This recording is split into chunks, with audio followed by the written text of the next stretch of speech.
Hello everyone, welcome to my project of this week. In this week's simple lesson, I designed a game for ethnic group students for their English grammar class. Let's begin with some background information.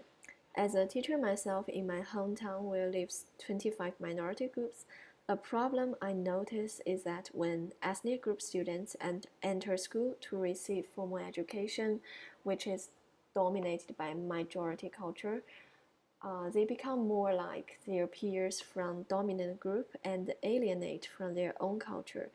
They stop saying their own language or be embarrassed to wear their ethnic clothes. I think such alienation is a loss not only to their ethnic identity but also to cultural diversity. Therefore, I want to design some mini games like this to help teachers localize their English class curriculum by adding ethnic group cultural elements, but in a more interesting way. I will keep going on to complete the whole project, but for this week, I concentrate on one game, Spot the Difference, to help students be more familiar with the use of relative pronoun in subordinate clause in their grammar class. So let's move on to see how to play the game. The game is divided into three levels: easy, medium, and hard. In each level, students are invited to find differences with pictures all about their ethnic group feature like language, garment, and architecture. More differences are needed to spot with in higher level. By spending time looking for differences, students are unconsciously exposed to their culture, and I think playing the game will more likely to trigger positive attitudes of students than listening to didactic lecture.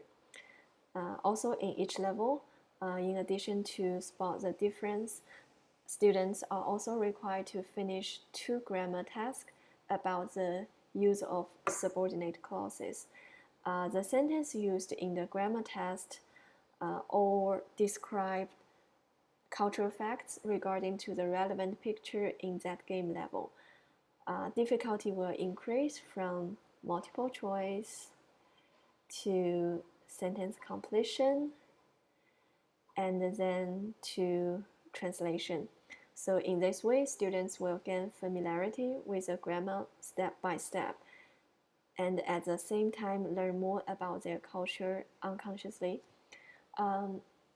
Once students give correct answer to each question and click the submit button, a picture showing where the differences are will pop up, just to look like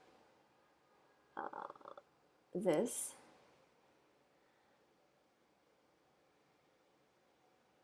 And the page will link to next game level. Ideally, I think I can make this function happen after finish JavaScript's part. Okay, let's move on to code part. In order to achieve what I mentioned before, I include several interaction design. I use radio in easy level, which is not so hard for students because they can choose what is the appropriate word. And then in the media level, I use test, so they need to come up with appropriate relative pronoun and type in by themselves. And in the hard part, I use text area. Students need to translate the sentence from Chinese into English, which will be much more difficult for them. Hope them can succeed. So also I use the select button for them to choose how many differences they spot in the picture. And that's for the interaction design. And a little bit reflection. Last week I was so frustrated about my code because I'm not so familiar with different elements I can use to put into my code. So before I start to code this week, I revise FCC and go through James Watch Me video on YouTube, which really helps me a lot to complete this week's project. So I know more about how to use different components to achieve what I want. Also, a little bit comparison. This is what I did for last week. A little bit not tidy. And for this week, I just make some more work on the organization and the logic. And of course, this clean format can help me finish my code more quickly and give me more organization. So that's all for my sharing. Thanks for listening.